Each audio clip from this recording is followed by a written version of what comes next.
स्वागत है आप सभी को द सोंची फैमिली चिल्ड्रंस एपिसोड नंबर 9 में। एपिसोड की स्टार्टिंग में सभी लोग सोंची फैमिली के बहनों को ही देख रहे होते हैं और हमेशा की तरह उनके बारे में ही बात कर रहे होते हैं, लेकिन तभी वो नोटिस करते हैं कि उनमें एक बहन मिसिंग है और इनको भी यहाँ पर ओका के बिना थोड़ा थोड़ा खाली महसूस हो रहा होता है। ओका बंदरी को बता देती कि वो और एक दिन बाहर रुकने वाली है, इसलिए वो स्कूल नहीं आ पाएगी और कोई भी उसके बारे में चिंता ना करे। पर ओका पहले कभी भी ऐसे ही स्कूल बंद नहीं की है, इसलिए उन लोगों को उसके बारे में चिंता हो रही होती है। और आराता यहाँ पर सोचता है ओका बाहर जाने से पहले थोड़ी डिप्रेस थे। नेक्स्ट दिन में ओका के दोस्त आराता के पास आकर ओका के बारे में पूछते हैं। उन्हें ओका के लिए चिंता हो रही होती है क्योंकि ओका पहले कभी भी ऐसे स्कूल बंद नहीं की है। आराता कहता है चिंता मत करो, वो ठीक है, बस वो आज ऐसे ही छुट्टी में है। और आराता यहाँ पर सोचता है आखिर क्या बचा होगी जिससे ओका को यामाना से जाना पड़े। और पूरे 3 दिन हो चुके हैं पर वो अभी तक भी वापस नहीं आई। नेक्स्ट दिन में हम ओका को देखते हैं, वो पहले यहाँ पर नहाती है, दिन वो कहीं निकल जाती है और हम देखते हैं वो थोड़ी सी दुखी होती है। आगे यहाँ पर ये सभी ओका के लिए काफी ज्यादा चिंतित होते हैं और सेहा यहाँ पर उसकी कुछ ज्यादा ही चिंता कर रही होती है। वो कहती है ओका एक सोशल पर्सन है, अगर वो ज्यादा समय के लिए सभी से दूर रहेगी तो उसकी रेपुटेशन खराब हो जाएगी।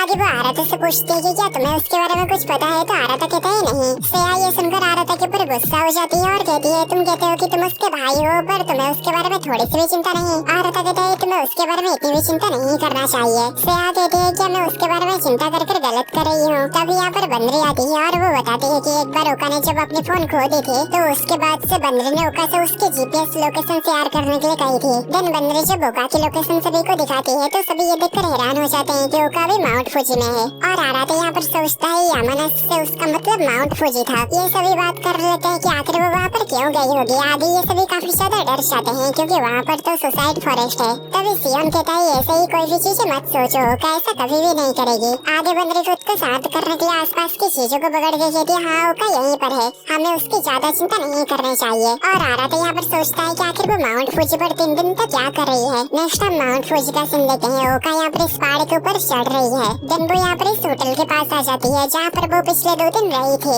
और आज भी वो यहाँ पर रहने वाले थे, इसलिए इस होटल के ओनर थोड़ी हैरान होती है क्योंकि यहाँ पर मल्टीपल दिन कोई भी नहीं रहते और खास करके हाई स्कूल के बच्चों को यहाँ पर अकेले देखना तो बहुत रेयर है। ओका इस पर कहते हैं कि मैं यहाँ पर कुछ देखने आई हूँ। ओनर कहते हैं क्या कल सुबह के सनसेट देखने के बारे में तुम कह रही हो, पर ऐसा नहीं होता। ओका अपने बालों में लगाने वाले रिबन को निकालती है और सामने कुछ देखने लगती है। नेक्स्ट दिन में आराता अपने सामान को तैयार करके ओका को ढूंढने के लिए जाने लगता है। बंदरी कहती है पर अभी तो बहुत लेट हो चुका है। आराता कहता है हम सभी चाहते हैं ना ओका कल अपने स्कूल जाए, तो हमें पता लगाना होगा कि आखिर उसे हुआ क्या है। तभी सेहा उससे कहती है हम तुम पर भरोसा कर रहे हैं कि तुम ओका को वापस ला दोगे। देन आराता ओका को ढूंढने के लिए चला जाता है। नेक्स्ट आराता बस के जरिए 5वें स्टेशन में पहुंच जाता है। देन आगे उसे बंदरी से पता चलता है कि ओका 8वें स्टेशन के किसी माउंटेन स्लैब में है, इसलिए आराता पहाड़ी के ऊपर चढ़ के 8वें स्टेशन की ओर जाएगा। बंदरी उसे अपना ध्यान रखने के लिए कहती है। नेक्स्ट यहाँ पर आराता पहाड़ी के ऊपर चढ़ाई करते हुए सोच रहा होता है ओका इसी रास्ते में से ही गई होगी। हाल ही में हमारे साथ बहुत कुछ हुआ है, शायद वो सब चीजें उसके ऊपर असर किया होगा, पर फिर भी वो माउंट फूजी पर ही क्यों आई। नेक्स्ट दिन में मिनामी के पास कोतोनो आती है। मिनामी कहती है क्या तुम अभी तक सोए नहीं हो।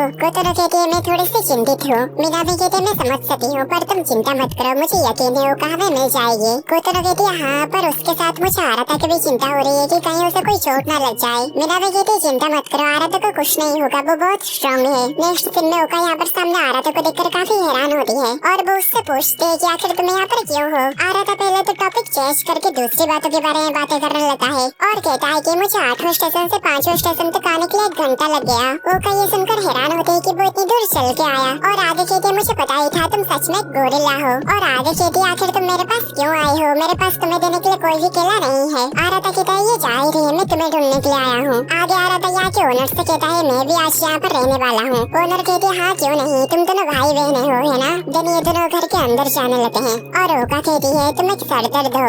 आगे आराता बाकी सभी को मैसेज के जरिए बता देता है कि वो ओका को ढूंढ चुका है। नेक्स्ट दिन में हम देखते हैं इन दोनों को रहने के लिए एक ही रूम मिला होता है और ये रूम भी काफी छोटा होता है। आराता यहाँ पर सोचता है ये तो बहुत बड़ी प्रॉब्लम हो गया, अचानक से यहाँ पर आने की वजह से यहाँ पर और कोई भी रूम नहीं है, इसलिए आज रात मुझे उसके साथ ही बितानी पड़ेगी। पिछली बार जो हुआ उसके बाद से ये थोड़ा सा अजीब है। आगे वो कहता है पता नहीं आजकल मेरे दिमाग में इन्हीं तरीके की बातें क्यों आते रहता है। दिन तभी ओका उससे कहती पीछे मत देखना मैं कपड़े बदलने वाली हूँ। ऐसा कहने के बाद ओका कपड़े उतारने लगती है और उसे देखकर आराता यहाँ पर काफी ज्यादा शर्माने लगता है। आराता कहता है आखिर मुझे अब इतना अजीब क्यों महसूस हो रहा है, मैंने पहले भी तो उसके शरीर को अनगिनत बार देखा है और मुझे ये पता होना चाहिए कि वो अपने ये हाइकिंग वाले कपड़े को पहन के नहीं सोने वाली है। दिन कपड़े चेंज करने के बाद ओका उससे कहती है मेरा हो गया। दिन वो उसे गुड नाइट कह के सो जाती है।